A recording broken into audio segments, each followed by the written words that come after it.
नमस्कार साथियों, राम राम सा खमा गणी। स्वागत है आप सभी का लहर क्लासेज पर। संघर्ष अभी जारी है, सपने होंगे सच। तो साथियों, आज की क्लास में जो भी भाई बहन जुड़ चुके हैं उन सभी से निवेदन रहेगा कि क्लास को एक बार लाइक कर दे और अपने मित्रों तक शेयर कर दे ताकि आपके मित्र भी अपनी तैयारी को मजबूत बना सके। तो साथियों, अपने हिंदी व्याकरण की एमसीक्यू क्लास चल रही थी, उसमें साथियों दो क्लासेज हो चुकी है अपनी। कितनी? दो क्लासेज हो चुकी है। आज तीसरी क्लास है जो हिंदी व्याकरण से संबंधित रहेगी साथियों, वर्णमाला से संबंधित। तो चलते हैं साथियों आज की क्लास की ओर। तो साथियों, क्लास शुरू करने से पहले एक बार क्लास को लाइक कर दे और अपने मित्रों तक शेयर कर दे। तो साथियों, आज की क्विज का पहला प्रश्न आपको स्क्रीन पर नजर आ रहा होगा। पहला है, ये किससे बनता है? साथियों, जो संयुक्ताक्षर होता है हिंदी में संयुक्ताक्षर, तो साथियों ये किससे बनता है? किन वर्णों के योग से इसका निर्माण होता है? जल्दी से बताना आपको कमेंट बॉक्स में। आधा ग और ये से, ज और ये से, घ और ये से, या फिर ज और अंगे से? जल्दी से बताना है। तो साथियों, इसका राइट आंसर है डी ऑप्शन से। साथियों, जो दूसरा वर्ण होता है च वर्ण का जो साथियों तीसरा अक्षर होता है ज और इसका अंतिम अक्षर होता है पंचमाक्षर अंगे। तो साथियों इन दोनों के निर्माण से इस गे का निर्माण होता है। तो साथियों डी ऑप्शन यहाँ पर अपना सही होगा। ठीक है, बढ़ते हैं अगले प्रश्न की ओर। दूसरा प्रश्न, य का उच्चारण स्थान है साथियों। ये साथियों जो अंतस्थ व्यंजन है, कौन सा अंतस्थ व्यंजन है साथियों? इसका उच्चारण स्थान कौन सा है? तालु, कंठ, ओष्ठ या फिर दंत? जल्दी से बताना साथियों कमेंट बॉक्स में। य का उच्चारण स्थान, तो साथियों ये का उच्चारण स्थान कौन सा? जल्दी से आप ये बोलकर भी बता लगा सकते हैं। साथियों च वर्ग होता है, जो च वर्ग, इसका उच्चारण स्थान तालु होता है। साथियों इसके साथ साथ किसका उच्चारण स्थान तालु होता है? ई और ई का भी उच्चारण स्थान तालु होता है। साथियों ये का भी उच्चारण स्थान क्या होता है? तालु होता है। तो साथियों तालु किसमें? ए ऑप्शन में। तो साथियों यहाँ पर अपना ए ऑप्शन राइट हो जाएगा। ठीक है, बढ़ते अगले प्रश्न की ओर। तीसरा प्रश्न, जिन स्वरों का उच्चारण करते समय मुख प्राय बंद सा रह जाता है कहलाते साथियों ऐसे स्वर जिनका उच्चारण स्थान करते समय मुख थोड़ा बंद रह जाए। जैसे कि बड़ी ई का उच्चारण कर रहे हैं तो साथियों ई ऐसे करते हैं तो लास्ट में मुख थोड़ी देर बंद रह जाता है। साथियों ऐसे स्वर कौन कौन से हैं? ऐसे स्वरों को क्या कहते हैं साथियों? विव्रत, संव्रत, अर्ध संव्रत, यहाँ पर अर्ध विव्रत? जल्दी से बताना है साथियों। इसका राइट आंसर है विव्रत स्वर है। कौन से साथियों? विव्रत स्वर जिनका उच्चारण करते समय साथियों मुख थोड़ी देर बंद रह जाता है। ठीक है, बढ़ते हैं अगले प्रश्न की ओर। आज की क्विज का चौथा प्रश्न, नाद के आधार पर व्यंजन के दो वर्ग कौन से होते हैं साथियों? व्यंजन के दो वर्ग कौन से होते हैं नाद के आधार पर? नाद साथियों जैसे कंपन भी बोलते हैं, क्या बोलते हैं? कंपन, या फिर घोष भी बोलते हैं। अब तो साथियों बता दो, घोष के आधार पर व्यंजन के दो वर्ग कौन से होते हैं आपको बताना है। अल्प प्राण या महाप्राण, स्पर्श या अंतस्थ, उष्म या फिर स्पर्श, यहाँ पर घोष या अघोष? जल्दी से बताना साथियों, घोष या कंपन के आधार पर व्यंजन के दो वर्ग? तो साथियों इसका राइट आंसर है घोष और अघोष।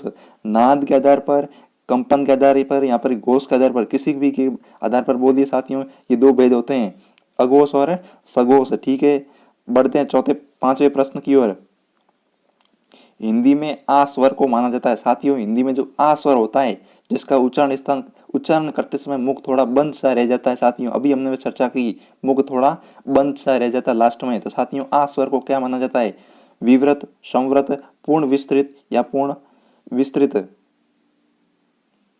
तो साथियों इसका राइट आंसर है विव्रत स्वर। आ को साथियों विव्रत स्वर माना जाता है साथियों जिसका उच्चारण करते समय मुख थोड़ा सा बंद सा रह जाता है। ठीक है, अब बढ़ते हैं अगले प्रश्न की ओर। छठा प्रश्न, निम्नलिखित में से बेमेल शब्द है साथियों, इनमें से बेमेल शब्द आपको ढूंढना है। अपराह्न, आह्वान, पूर्वाह्न या फिर मध्याह्न? साथियों बेमेल शब्द जल्दी से। साथियों अपराह्न का अर्थ होता है दोपहर के बाद का समय, दोपहर के बाद का समय अपराह्न होता है। और साथियों पूर्वाह्न की बात करें दोपहर के पूर्व का समय पूर्वाह्न होता है। मध्याह्न दोपहर को बोलते हैं, दोपहर को क्या बोलते हैं? मध्याह्न बोलते हैं। साथियों आह्वान का अर्थ होता है बुलाना, किसी को अगर बुलाते हैं तो उसका अर्थ होता है बुलाना। तो साथियों इसका अर्थ तो बुलाना हुआ, और ये तीन साथियों क्या है? समय है। दोपहर के, अपराह्न दोपहर के बाद का समय, पूर्वाह्न दोपहर के पहले का समय, और मध्याह्न दोपहर को बोलते हैं। तो साथियों यहाँ पर बी ऑप्शन अपना राइट होगा जो इन तीनों से अलग है। ठीक है, बढ़ते हैं अगले प्रश्न की ओर। सातवां प्रश्न,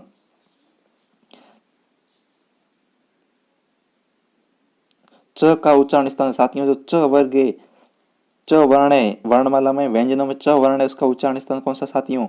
जल्दी से बताना साथियों। च वर्ग, पूरे च वर्ग का उच्चारण स्थान एक ही होता है, तो साथियों च वर्ग या च वर्ण का उच्चारण स्थान कौन सा है?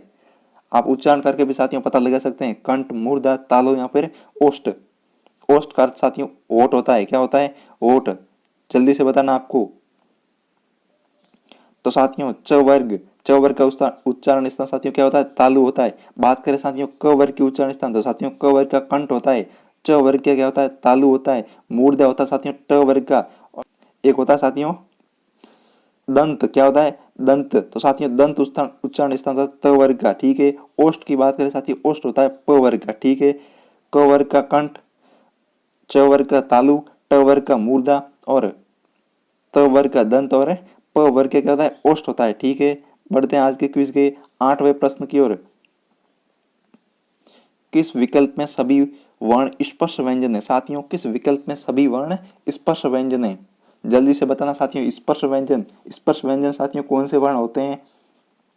तो साथियों क, ट, त और प वर्ग के चार चार अक्षर। साथियों जो क वर्ग है, ट वर्ग है, त वर्ग और प वर्ग है, इनके प्रथम चार अक्षर साथियों क्या होते हैं? स्पर्श व्यंजन होते हैं। क्या होते हैं? स्पर्श व्यंजन। तो साथियों इनमें से च वर्ग का च वर्ग होता है साथियों जो स्पर्श व्यंजन नहीं होता है। तो साथियों बी ऑप्शन में च आ रहा है, मतलब कि बी नहीं है। और साथियों इसमें भी ज आ रहा है जो च वर्ग का, साथियों सी भी नहीं होगा। और साथियों इसमें ज आ रहा है, मतलब कि ये भी नहीं होगा। तो साथियों अपना राइट आंसर ए ऑप्शन है, जिनमें च वर्ग का कोई भी वर्ण नहीं आ रहा है। क वर्ग का क आ रहा है, ट वर्ग का ठ आ रहा है और साथियों त वर्ग का द आ रहा है, प वर्ग का ब आ रहा है, मतलब कि ए ऑप्शन सही है। बाकी अपना एक बी ऑप्शन से सही नहीं है। तो साथियों स्पर्श व्यंजन कुल कितने होते हैं? स्पर्शी व्यंजन तो साथियों 16 स्पर्शी व्यंजन होते हैं। कितने होते हैं? 16। अब बढ़ते हैं अगले प्रश्न की ओर साथियों। अपना नौवां प्रश्न, नौवां प्रश्न है, इनमें हिंदी वर्णमाला से संबंधित कौन सा कथन साथियों गलत है? साथियों चार कथन दे रखे हैं, इनमें से गलत कथन आपको छांटना है। पहला है च वर्ग को स्पर्श संघर्षी भी कहते हैं। च वर्ग को स्पर्श संघर्षी भी कहते हैं। ठीक है। दूसरा है क वर्ग, अ तथा अ और आ कंठे वर्ग माने जाते हैं। तीसरा है अड़ और ड को उत्क्षिप्त व्यंजन कहते हैं। और चौथा है समस्त स्वर अघोष वर्ण है। तो साथियों इनमें से कौन सा कथन गलत है आपको बताना है। तो साथियों उसका राइट आंसर हो जाएगा डी ऑप्शन। कौन सा साथियों? डी ऑप्शन से समस्त स्वर अघोष नहीं होते साथियों। कुछ जो दीर्घ स्वर होते हैं साथियों वो घोष होते हैं, सघोष होते हैं। कौन से साथियों? दीर्घ स्वर सघोष वर्ण भी होते हैं साथियों। च वर्ग होता है तो साथियों इसको स्पर्श संघर्षी बोलते हैं। हमने साथियों भी स्पर्श वर्णों की बात की तो उसमें च वर्ग नहीं था साथियों, क्योंकि च वर्ग को स्पर्श संघर्षी कहते हैं। क वर्ग, ह और आ साथियों इनका उच्चारण स्थान कौन सा साथियों? कंठ है। किसका? क वर्ग का, ह का और अ आ का उच्चारण स्थान क्या है साथियों? कंठ है। ठीक है। और बात करते हैं साथियों सी ऑप्शन का, तो अड़ और ड साथियों इन दोनों को उत्क्षिप्त व्यंजन कहते हैं। उत्क्षिप्त मतलब कि जिन्हें ताड़न जात भी कहता है। कौन से साथियों? ताड़न जात। कौन से? ताड़न जात। किनको? ड और ड को, जिनके नीचे बिंदी है साथियों। अगर ड आता है इसके साइड में बिंदी साथियों, ये कौन सा? क वर्ग का कौन सा होगा? पंचमाक्षर होगा। क वर्ग का पंचमाक्षर जिसे हम अड़ा बोलते हैं। ठीक है साथियों। और एक नीचे बिंदी आती है तो साथियों ये तो उत्क्षिप्त व्यंजन या फिर ताड़न जात। ठीक है। बढ़ते हैं अगले प्रश्न की ओर। 10वां प्रश्न, इनमें स्वरों से संबंधित कौन सा कथन सही नहीं है? साथियों स्वरों से संबंधित कुछ कथन दिए, इनमें से कौन सा कथन सही नहीं है? पहला है और औ भी स्वर हैं साथियों। ओ और औ भी स्वर है। दूसरा एक ही उच्चारण से उच्चरित होने वाले स्वर श्रवण कहलाते हैं। और तीसरा उच्चारण में लगने वाले समय के बाद स्वरों के दो भेद किए जाते हैं बिल्कुल। और उ और उ परस्पर सवर्ण है साथियों। इनमें से कौन सा ऑप्शन गलत है आपको बताना है। तो साथियों इसका राइट आंसर हो जाएगा साथियों बी ऑप्शन, क्योंकि साथियों ओ और औ भी स्वर माने जाते हैं। और साथियों उच्चारण स्थान में लगने वाले समय के आधार पर स्वरों के दो भेद किए जाते हैं। कौन कौन से? अल्प प्राण और महाप्राण। कौन से? अल्प प्राण और महाप्राण। ठीक है। और साथियों उ और उ परस्पर सवर्ण है, बिल्कुल है।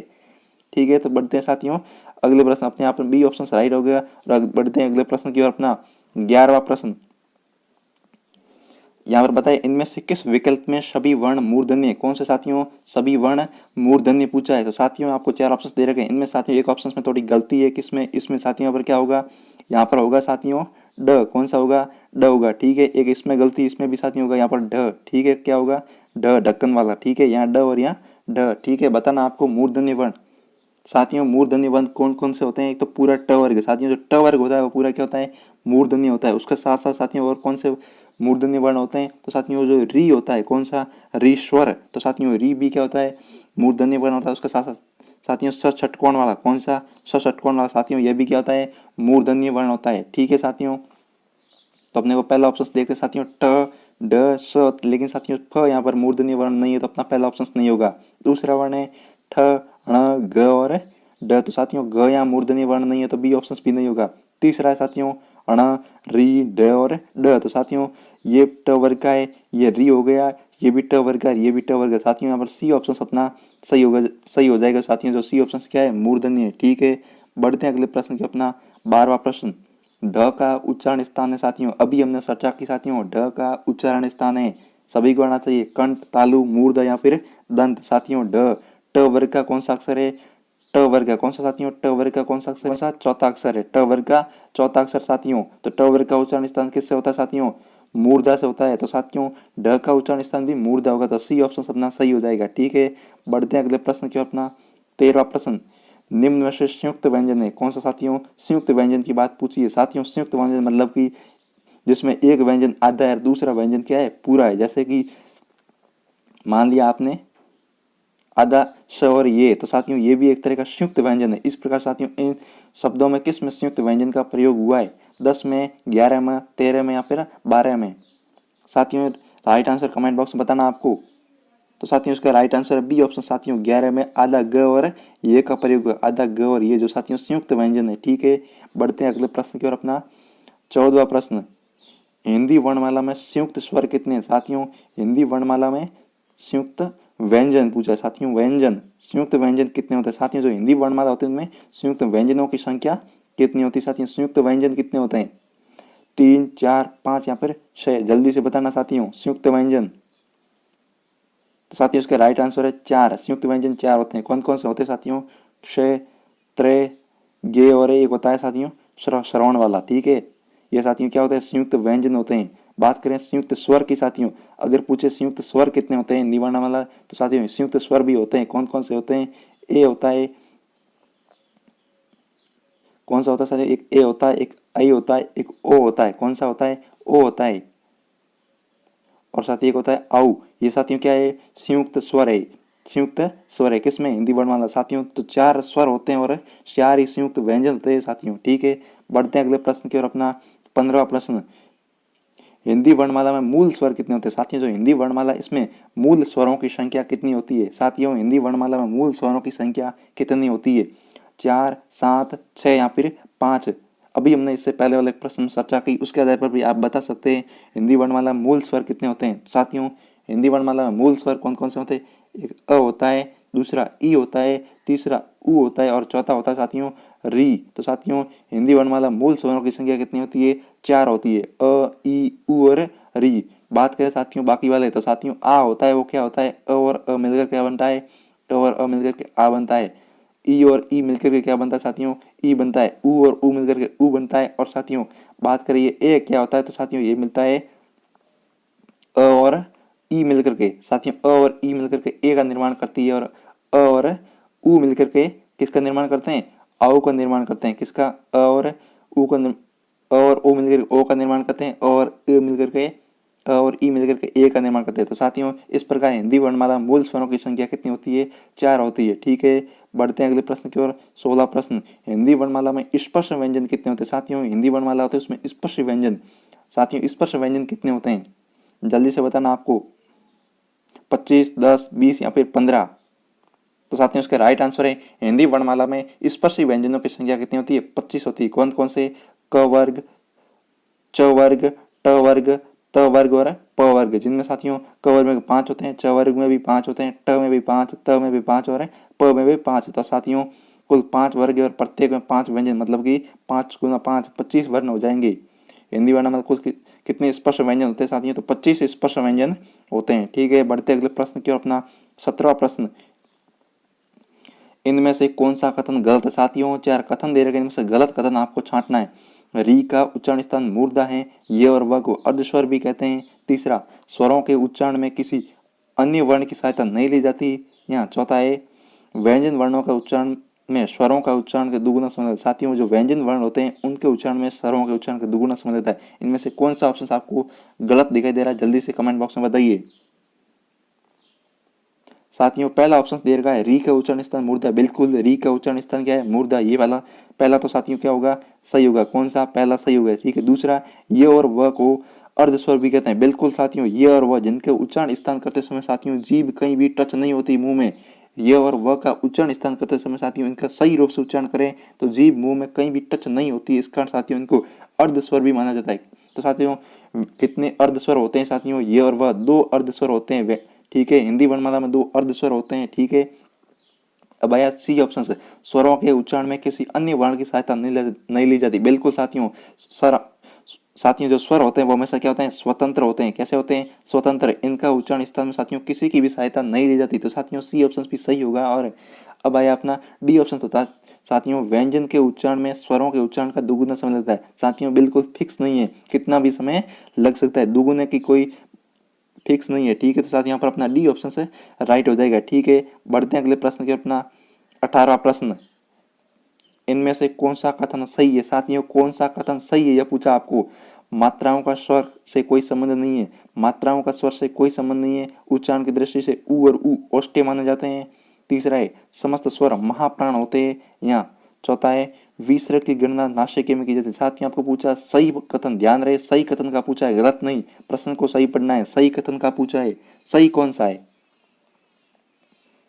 तो साथियों इसका राइट आंसर है अपना बी ऑप्शन। कौन सा साथियों, बी ऑप्शन। स्वर का मात्राओं से कोई संबंध नहीं। बिल्कुल साथियों, स्वर का संबंध मात्राओं से होता है। और साथियों जो मात्रा लगती है वो स्वरों के आधार पर ही मात्राएं लगती है। ठीक है, दूसरा है उच्चारण की दृष्टि से उ और उ साथियों बिल्कुल ओष्ठ्य माने जाते हैं, इस कारण बी ऑप्शन अपना सही हो जाएगा। सी ऑप्शन साथियों, समस्त स्वर महाप्राण होते हैं। नहीं साथियों, स्वर साथियों दो प्रकार के होते हैं, नाद के आधार पर प्राण और अल्प प्राण और महाप्राण। ठीक है साथियों, विसर्ग की गणना नासिके में की जाती है। बिल्कुल नहीं साथियों, विसर्ग की गणना नासिके में नहीं की जाती। साथियों नासिके में सिर्फ सभी वर्गों के पंचमाक्षर होते हैं। कौन से साथियों, पंचमाक्षर।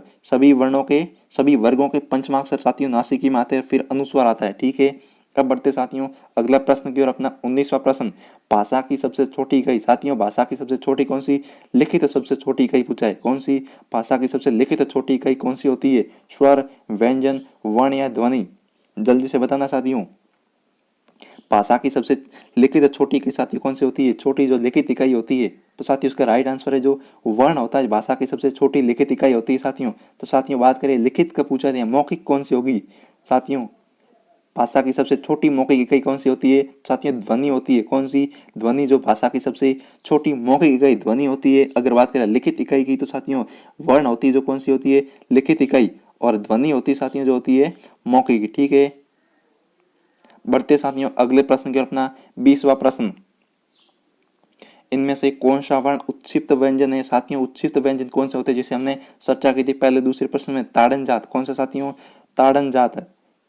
साथियों ताड़न जात वर्ण कितने होते हैं हिंदी में, तो साथियों दो होते हैं। कौन कौन से होते हैं, एक होता है साथियों ढ और एक होता है साथियों अड, जिनके नीचे बिंदी लगी हुई हो। कहाँ पर, नीचे बिंदी लगी हुई हो साथियों क्या था, उत्क्षिप्त व्यंजन या ताड़न जात होते हैं।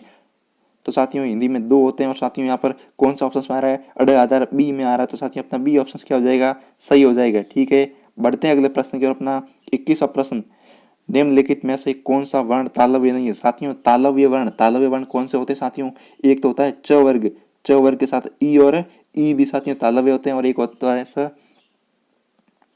एक होता है साथियों श होता है। कौन सा होता है, श शंकर वाला। ठीक है साथियों, ये कौन से होते हैं साथियों, तालव्य होते हैं। तो साथियों इनमें से तालव्य कौन सा नहीं पूछा है, कौन सा नहीं है तालव्य। तो साथियों श है, तो स तो सही हो गया साथियों। ये च वर्ग का वर्ण ये भी होगा। और साथियों ई ये जो अपने लिख दिया ई भी तालव्य होता है साथियों। तो अपना सही आंसर हो जाएगा सी ऑप्शन से, मतलब कि ऊ तालव्य नहीं होता साथियों। ऊ होता है जो ओष्ठ्य होता है, उसका उच्चारण ओठों से किया जाता है। ठीक है, बढ़ते हैं अगले प्रश्न की ओर। 22वां प्रश्न, इनमें से कौन सा वर्ण महाप्राण है। साथियों महाप्राण जिसका उच्चारण करते समय मुख से प्राण वायु ज्यादा बाहर निकलती है। प्राण वायु साथियों या श्वास ज्यादा बाहर निकलती है। जो वायु होती है ना, जो बहुत मात्रा में बाहर निकलती है, अल्प प्राण में कम निकलती है और महाप्राण में ज्यादा निकलती है। साथियों महाप्राण कौन कौन से होते हैं, जल्दी से बताना आपको। साथियों महाप्राण कौन कौन से व्यंजन होते हैं, प्रत्येक वर्ग का दूसरा कौन सा, प्रत्येक वर्ग का दूसरा और चौथा वर्ग होते हैं साथियों। प्रत्येक वर्ग का दूसरा और चौथा वर्ण साथियों क्या होते हैं? महाप्राण होते हैं। तो साथियों जो घ हो जाएगा साथियों बिल्कुल चौथा वर्ण है, और ठ भी साथियों कौन सा वर्ण है? दूसरा वर्ण है साथियों। ये तो महाप्राण है साथियों। ठीक है, बात करते हैं ये कि साथियों ये महाप्राण नहीं होता है, ई भी महाप्राण नहीं है और ट भी महाप्राण नहीं। इसका 3 ऑप्शन तो साथियों गलत है। अपना राइट आंसर ए ऑप्शन हो जाएगा। ठीक है, बढ़ते हैं अगले प्रश्न की ओर। अपना 23वां प्रश्न, व्याकरण की दृष्टि से इनमें से कौन सा कथन सही है साथियों? व्याकरण की दृष्टि से कौन सा कथन सही पूछा है? ध्यान रहे सही का पूछा है। स्वर और व्यंजन में उच्चारण की दृष्टि से कोई अंतर नहीं है। दूसरा है स्वर समस्त स्वर महाप्राण है।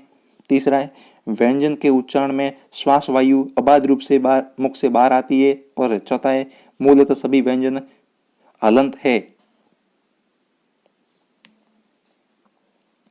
साथियों आपको पूछा है कौन सा कथन सही है। साथियों यहाँ पर प्रश्न है कौन सा कथन सही नहीं है। ठीक है, टाइपिंग मिस्टेक है, कौन सा कथन सही नहीं है। ठीक है, तो साथियों यहाँ पर अपना पहला ऑप्शन से जो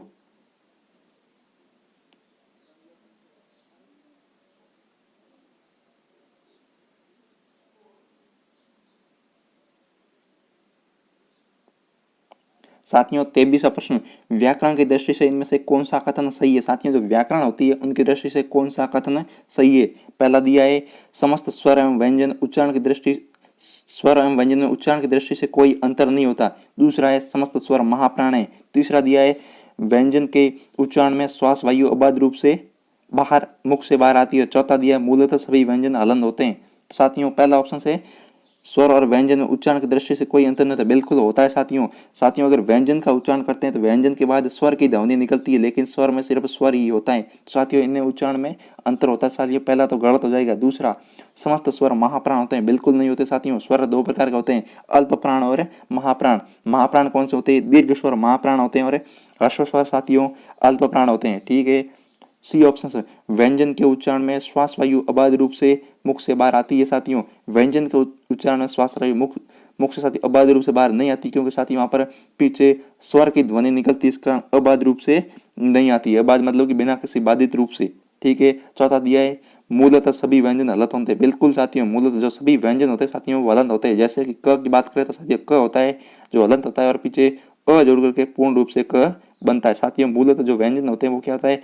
हलंत होता है। क का साथियों मूल रूप ये है जिसके साथ अ जुड़ा तब ये क बना, जिसके पीछे अ की ध्वनि निकल रही है साथियों, इसके पीछे अ की ध्वनि नहीं निकलेगी, ये सिर्फ क होता है और साथियों ये होता है क। ठीक है, अब बढ़ते हैं अगले प्रश्न की ओर। अपना 24वां प्रश्न, य र ल और व किस वर्ग के व्यंजन है? य र ल और व किस वर्ग के व्यंजन है साथियों? जल्दी से बताना है। तालव्य, ऊष्म, अंतस्थ या फिर ओष्ठ, इनमें से ये किस वर्ग के व्यंजन है? जल्दी से बताना है। तो साथियों इसका राइट आंसर है य र ल और व साथियों किस वर्ग के व्यंजन है साथियों? अंतस्थ व्यंजन है। कौन से साथियों? अंतस्थ व्यंजन है। ऊष्म व्यंजन कौन से होते हैं साथियों? श, स, स और ह साथियों ये कौन से होते हैं? अंत ऊष्म व्यंजन होते हैं। और अंतस्थ व्यंजन की बात करें साथियों ये र और ल व ये साथियों अंतस्थ व्यंजन होते हैं। ओष्ठ्य की बात करें तो साथियों जो प वर्ग होता है उ और उ होते हैं साथियों, ये कौन से होते हैं? प और उ ओष्ठ्य होते हैं। ठीक है, तालव्य की बात करें च वर्ग होता है, ई होती है और ई होती है। ठीक है, अब बढ़ते साथियों अगले प्रश्न की ओर। अपना 25वां प्रश्न,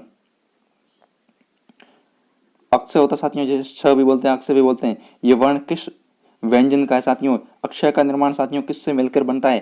क और छ से, क और श से या फिर क और च से और उक्त सभी, इनमें से साथियों इस अक्षय का निर्माण किसके द्वारा होता है? किन दो व्यंजनों के योग से इसका निर्माण होता है साथियों? जल्दी से कमेंट बॉक्स में बताना है साथियों। अक्षय, तो साथियों इसका निर्माण होता है आधा क आधा सुसट कोण वाला और पीछे मिलता है अ। तो साथियों आधा क और आधा सब मिलकर आधा अक्षर का निर्माण होता है। तो साथियों इसका राइट आंसर है बी ऑप्शन। कौन सा? बी ऑप्शन अपना सही हो जाएगा। ठीक है, बढ़ते हैं अगले प्रश्न की ओर। अपना 26वां प्रश्न, 26वां प्रश्न है पंचाग शब्द में उच्चरित ध्वनियों का लेखन निम्नलिखित में से किस में हुआ है? साथियों पंचाग शब्द जिसका इसका साथियों जो पंचमाक्षर में परिवर्तित करते हैं तो कौन सा रूप बनता है साथियों? पंचाग को पंचमाक्षर में परिवर्तित करने पर कौन सा शब्द बनता है? इनमें से बताना है ए बी सी या डी। जल्दी से कमेंट बॉक्स में बताना है साथियों। पंचाग अगर साथियों को पंचमाक्षर में परिवर्तित करें तो साथियों बिंदी है, च का पंचमाक्षर होता है साथियों अंग्य, तो साथियों आधा बन जाएगा अंग्य, फिर आएगा चा, फिर यहाँ पर साथियों ग का पंचमाक्षर कौन सा होता है? ड़ होता है तो साथियों ड़ और नीचे ग बन जाएगा। साथियों ये किस शब्द में आ रहा है? पंचाग। तो साथियों अपना राइट आंसर सी हो जाएगा, जिसमें ड़ आधा और ग पूरा। बिल्कुल साथियों, यहाँ पर इसको ऐसे भी लिख सकते हैं, किस प्रकार? पंचाग, ड़ आधा और ग पूरा। बिल्कुल साथियों, ठीक है। तो अपना सी ऑप्शन अपना सही हो जाएगा। बढ़ते हैं अगले प्रश्न की ओर। 27वां प्रश्न, निम्नलिखित में से कौन सी बात गलत पूछा साथियों? गलत कौन सी बात है पूछा साथियों? पहला है द सगोश, महाप्राण और दंत्य। साथियों द धनुष वाला जो सगोश, महाप्राण और दंत्य। साथियों बिल्कुल दंत्य तो है, त वर्ग का उच्चारण स्थान दंत होता है। महाप्राण जिनका साथियों महाप्राण कौन कौन से होते हैं? प्रत्येक वर्ग का दूसरा और चौथा। साथियों प्रत्येक वर्ग का दूसरा चौथा। बिल्कुल साथियों, द जो तो वर्ग का चौथा वर्ण है साथियों, महाप्राण तो हो गया। अब बात करते हैं सगोश की। तो साथियों सगोश कौन कौन से होते हैं?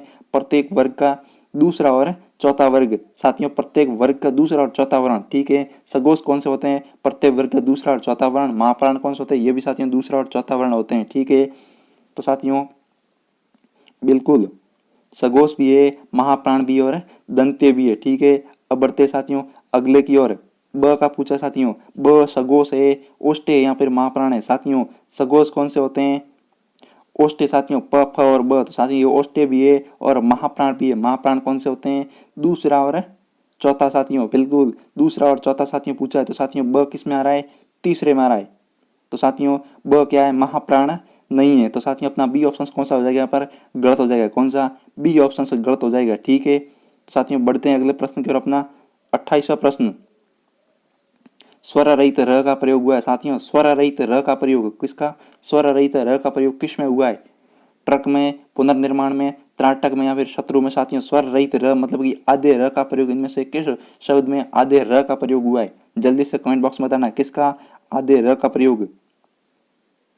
तो साथियों इसका राइट आंसर है पुनर्निर्माण में। किसमें साथियों? पुनर्निर्माण में आधे र का प्रयोग हुआ। क्यों साथियों पुनर्निर्माण में हुआ? जैसे कि ट्रक की बात करते हैं साथियों, ट्रक में ट आधा और र पूरा है। क्या है? ट आधा और र पूरा फिर क है ट्रक में। बात करें पुनर्निर्माण की तो साथियों पुनर्निर्माण में र आधा है और नी पूरा है। साथियों पुनर्निर्माण में र क्या है? आधा है, ठीक है। इस कारण साथियों बी सही हुआ। त्राटक की बात करें साथियों, त्राटक में त आधा होता है, र पूरा होता है।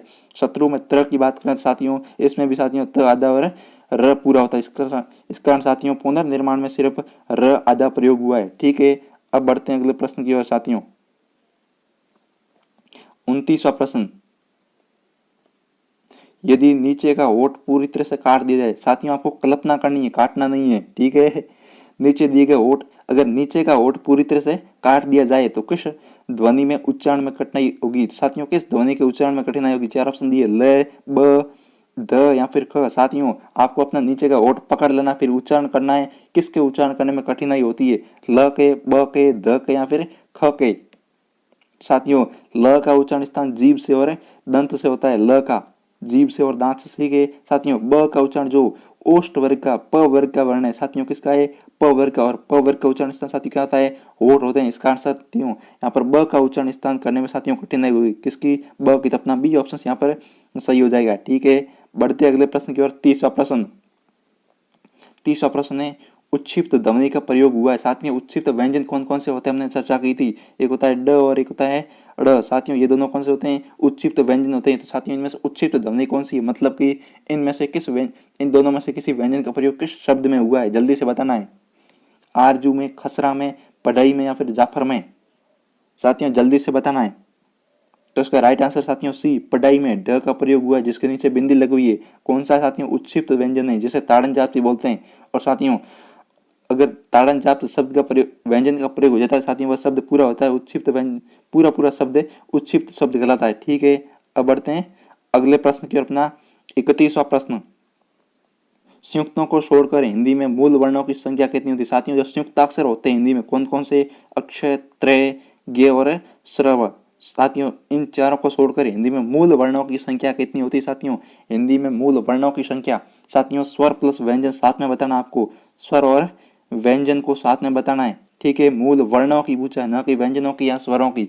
मूल वर्णों की संख्या कितनी होती है साथियों हिंदी में? मूल वर्णों की संख्या जल्दी से 36, 44, 48 या फिर 53? साथियों जल्दी से बताना है। तो साथियों इसका राइट आंसर है अपना 44, बी ऑप्शन सही हो जाएगा। कैसे हो जाएगा साथियों? हिंदी में मूल अगर व्यंजनों की बात करें तो हिंदी में 33 व्यंजन होते हैं और 11 स्वर स्वर होते हैं। 33 व्यंजन और 11 स्वर साथियों। 33 और 11 का जोड़ने पर 44 हो जाते हैं साथियों। 44 अपना बी ऑप्शन से, इसलिए बी ऑप्शन क्या हो जाएगा? सही हो जाएगा। ठीक है, बढ़ते अगले प्रश्न की ओर। 32वां प्रश्न, डाकघर शब्द का स्वर लोप होने के कारण हिंदी में उच्चारण होता है साथियों। जो डाकघर शब्द होता है उसका अगर स्वर लोप कर दिया जाए तो उसका हिंदी में उच्चारण कैसा होता है? डाकघर, डाकघर, डाकघर या फिर डाकघर, इनमें से कौन सा उच्चारण होता है साथियों? जल्दी से बताना कमेंट बॉक्स में, ए, बी, सी या फिर डी। तो साथियों इसका राइट आंसर है बी ऑप्शन। कौन सा साथियों? बी ऑप्शन से। कैसे हुआ साथियों? डाकघर होता है। कौन सा? डाकघर साथियों। अगर इसको आधा कर दिया जाए, क का यहाँ से स्वर निकाल दिया जाए साथियों, ये तीसरे में परिवर्तित हो जाता है। किसमें? तीसरे में। तीसरा कौन सा है? ग है। तो साथियों ग में परिवर्तित हो जाता है, डाकघर हो जाता है। कौन सा? डाकघर। तो साथियों अपना बी ऑप्शन राइट हो जाएगा। कौन सा? बी। ठीक है, इसी के साथ बढ़ते हैं अगले प्रश्न की ओर। अपना 33वां, वर्णों के उस समूह को जिससे कोई निश्चित अर्थ निकलता हो कहता है साथियों। वर्णों का ऐसा समूह जिससे कोई निश्चित अर्थ निकलता हो। ध्यान रहे, अर्थ निकलना जरूरी है। क्या? अर्थ निकलना जरूरी है। तो वर्णों का ऐसा समूह जिससे कोई निश्चित अर्थ निकलता हो क्या कहलाता है? शब्द, वर्ण, वर्ण समूह या फिर वक्तव्य। जल्दी से बताना है साथियों। इसका राइट आंसर अपना शब्द। साथियों वर्णों का समूह क्या होता है? शब्द होता है जिससे कोई निश्चित अर्थ निकलता है। जैसे कि एक शब्द ले लेते हैं, हमने ले लिया सुबह। ये साथियों क्या है? वर्णों का समूह। सुबह का मतलब कि प्रातःकाल होता है, उसको सुबह कहा जाता है, सुबह का समय। ठीक है, अगर बात करें वर्ण तो साथियों वर्णों का समूह क्या है? ये तो सिर्फ अकेला वर्ण है, वर्ण का कोई अर्थ नहीं निकलता। ठीक है, वर्ण समूह साथियों, ये जरूरी नहीं कि वर्ण समूह का हमेशा अर्थ निकले साथियों। वर्णमाला होती है जिसको वर्णों का समूह बोलते हैं। कौन सी? वर्णमाला। वर्णमाला क्या होती है? वर्णों का समूह। और वर्णमाला का कोई अर्थ नहीं निकलता है साथियों। वर्णमाला वर्णों का समूह होती है लेकिन उसका अर्थ नहीं निकलता।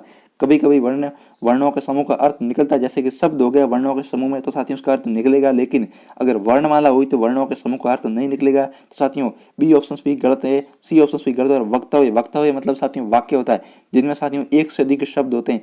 वाक्य में क्या होते हैं? एक से अधिक शब्द होते हैं साथियों। यहाँ पूछा सबसे छोटी इकाई, वाक्य सबसे बड़ी इकाई होती है साथियों। इस कारण साथियों पर शब्द सही होगा। कौन सा होगा? शब्द सही। ठीक है, बढ़ते हैं अगले प्रश्न की ओर। अपना 34वां प्रश्न, किस क्रमांक में उष्म व्यंजन नहीं है साथियों? उष्म व्यंजन किस क्रमांक में नहीं है? कौन सा? उष्म व्यंजन। उष्म व्यंजन कौन कौन से होते हैं साथियों? श, स, स और ह साथियों, ये क्या होते हैं? उष्म व्यंजन थे साथियों। इसमें किस क्रमांक में उष्म व्यंजन नहीं है? तो साथियों अपना सी ऑप्शन सही हो जाएगा। कौन सा? सी ऑप्शन जो ये है साथियों, ये क्या है? अंतस्थ व्यंजन है। कौन सा? अंतस्थ व्यंजन। ठीक है, बढ़ते हैं अगले प्रश्न की ओर। 35वां प्रश्न, किस क्रमांक में अल्प प्राण ध्वनि है? कौन सी साथियों? अल्प प्राण, जिसका उच्चारण करते समय मुख से ध्वनि कम मात्रा में बाहर निकलती है। कैसी? कम मात्रा, अल्प मात्रा में बाहर निकलती। अल्प प्राण ध्वनि कौन सी हो जाएगी? फ और ध, ठ और भ, क और ल, ख और ढ। साथियों अल्प प्राण ध्वनि, अल्प प्राण वर्ण कौन कौन से होते हैं साथियों? प्रत्येक वर्ग का पहला, तीसरा और पांचवा। कौन कौन सा? प्रत्येक वर्ग का तीसरा, पांचवा और तीसरा। पहला, तीसरा और पांचवा क्या होते हैं? अल्प प्राण होते हैं। तो साथियों इनमें से अल्प प्राण कौन कौन से हो जाएंगे? पहला, तीसरा और पांचवा अल्प प्राण होते हैं साथियों। अल्प प्राण कौन कौन से हैं साथियों? बात करें पहले की तो साथियों फ कौन सा है? दूसरा वर्ण है, तो साथियों पहला तो होगा नहीं। ठीक है, अब बात करें साथियों ठ की, तो साथियों ठ कौन सा है? दूसरा। किसका? ट वर्ग का दूसरा वर्ण है साथियों। दूसरा वर्ण तो महाप्राण होता है। अब बात करें साथियों क की, सी की, साथियों क क्या है? अल्प प्राण है। बिल्कुल साथियों क क्या है? अल्प प्राण है। और ल भी अल्प प्राण होता है साथियों। क्या होता है? ल भी अल्प प्राण, जिसका उच्चारण बिल्कुल सामान्य से होता है और साथियों जिसकी उच्चारण करते समय ध्वनि बिल्कुल कम निकलती है। किसकी? ल की। तो साथियों पर सी सही हो जाएगा। साथियों ख देखो दूसरा वर्ण है और ड कौन सा है? चौथा वर्ण है। तो साथियों चौथा, दूसरा और चौथा साथियों होता है महाप्राण। पहला, तीसरा और पांचवा कौन से होते हैं साथियों? अल्प प्राण होते हैं। ठीक है, अब बढ़ते साथियों अगले प्रश्न की ओर। अपना 36वां प्रश्न, साथियों ज और ड, ड नहीं है साथियों। यहाँ पर क्या है? ध धनुष वाला। कौन सा? ध धनुष वाला यहाँ पर है। तो साथियों ज और ध का उच्चारण स्थान कौन सा? पूछे साथियों, दोनों का क्रम के अनुसार यहाँ कैसे भी हो सकता है, आपको क्रम फिक्स नहीं है। ठीक है, ज और ध का उच्चारण स्थान कौन सा है? ज और ध का उच्चारण स्थान साथियों जल्दी से बताना है। साथियों ज कौन से वर्ग का व्यंजन है? च वर्ग का। च वर्ग का साथियों उच्चारण स्थान कौन सा होता है? तालु होता है साथियों। कौन सा होता है?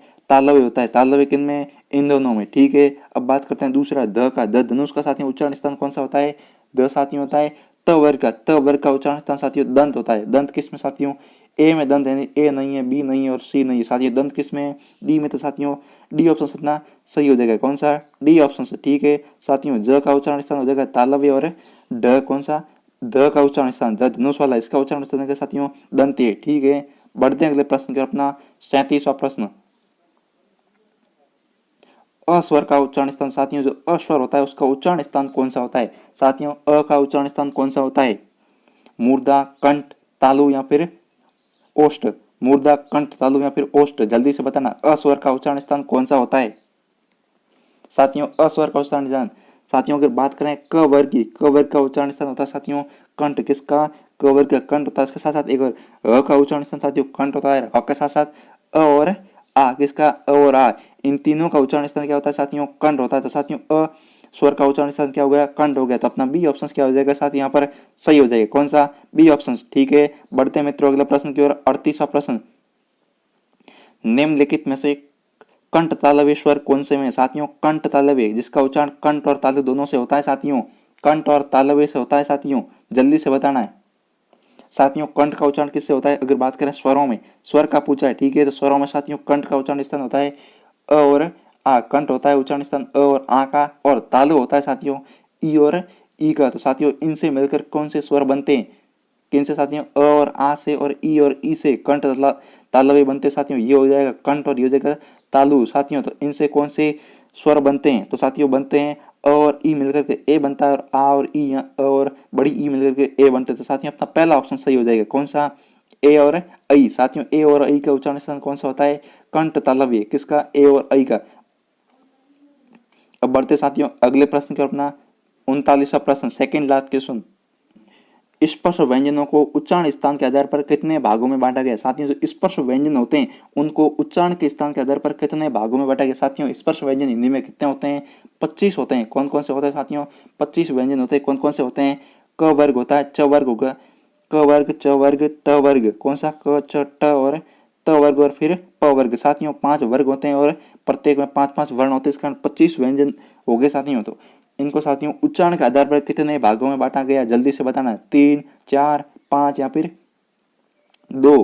3, 4, 2 या फिर 5 कितने भागों में बांटा गया? जल्दी से बताना साथियों उच्चारण स्थान के आधार पर स्पर्श व्यंजनों को। तो साथियों इसका राइट आंसर है डी ऑप्शन से, 5 भागों में बांटा गया। कैसे बांटा गया साथियों? जो क वर्ग होता है उसको कंठ से उच्चारण था। किससे? क का कंठ वर्ग, क वर्ग का कंठ से। ठीक है, च वर्ग का किससे होता है? तालु से होता है, च वर्ग का तालु से। ट वर्ग का किससे होता है साथियों? ट वर्ग का होता है मूर्धा से। किससे? ट वर्ग का मूर्धा से। साथियों 3 प्रकार तो ये हो गए। ठीक है, अब बात करते हैं हम त वर्ग की। साथियों त वर्ग का उच्चारण स्थान होता है दंत। कौन सा होता है? दंत। साथियों ये होगा चौथा प्रकार। और 5वां प्रकार बात करें प, तो साथियों प वर्ग का उच्चारण स्थान होता है ओष्ठ। क्या होता है?